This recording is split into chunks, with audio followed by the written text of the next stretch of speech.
Hello and welcome to Sam's Movies, and today, let's talk about basketball movies.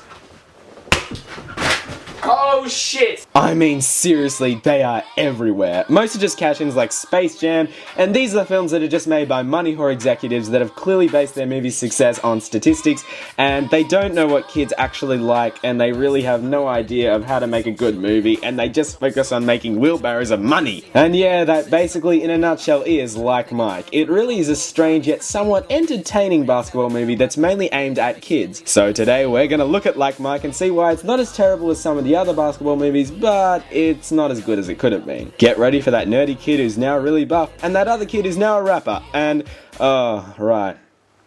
Brenda's song. Yeah.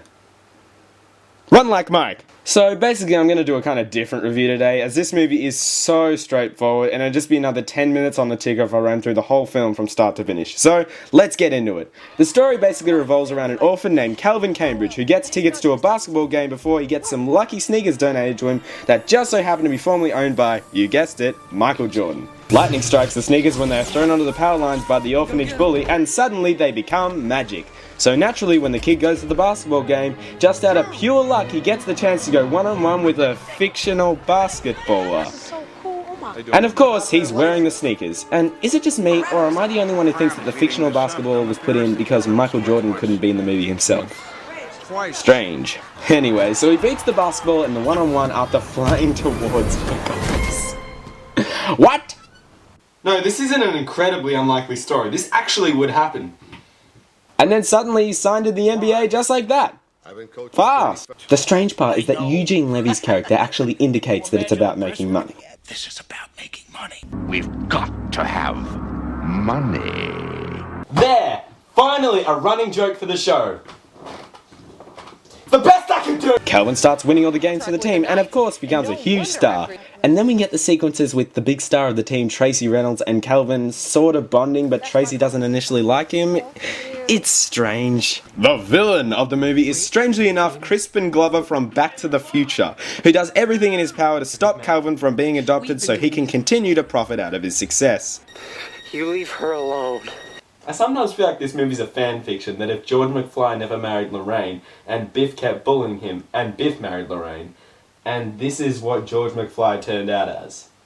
Either way, it's some pretty creepy shit. So we just kind of get Calvin at Tracy's home with them both throwing paint all over each other, and then Jonathan Lipnicki coming along, and then he gets covered in paint. What?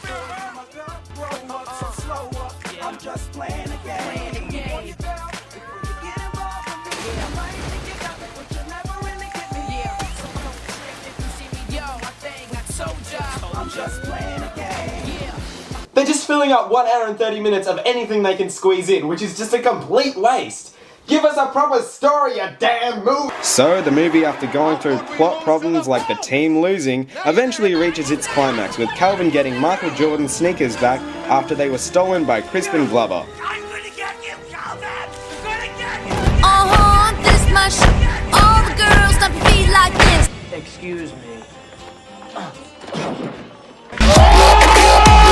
He gets to the game eventually after avoiding people trying to stop him because McFly bet on another team and then had the game fixed or some shit, so these guys are trying to stop him. It doesn't matter!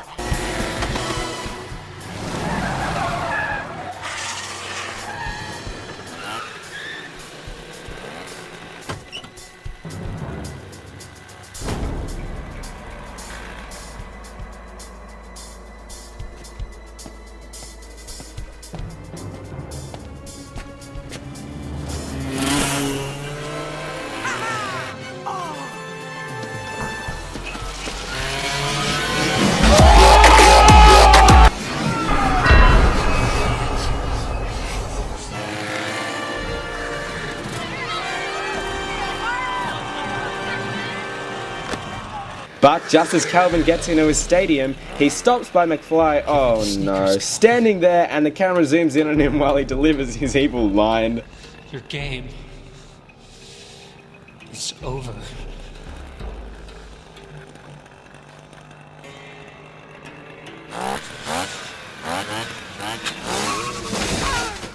Wrecked. My game's just beginning. It's showtime. Calvin rams into him with his scooter and gets in the stadium just in time for the big game, and of course his sneakers tear apart.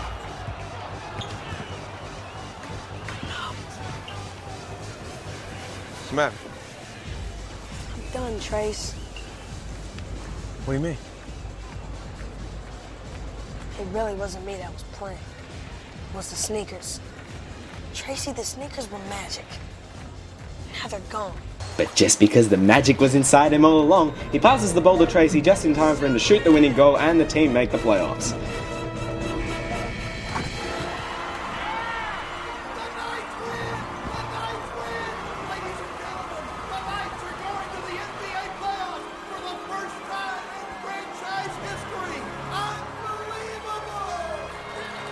So the movie's nearly over, but just as Calvin's shooting some hoops, Tracy comes back and offers Calvin and Jonathan Lipnicki's character, for some reason, to be his sons.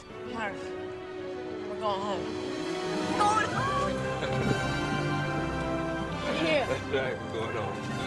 Yeah. Dad? He gives Lipnicki a lifetime gym membership, and the movie ends.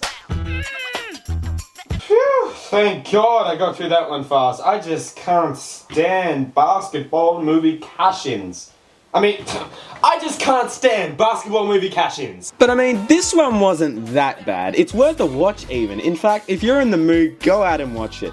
But what actually does annoy me though is Like Mike was made for money, as every other basketball movie, including this one, is made for money, and that just boils my potatoes. This has been Sam's Movies and I suffer for your entertainment. Ow. They're playing basketball. We love that basketball. They're playing basketball. We love that basketball. They're playing basketball. We love that basketball. Your game is over.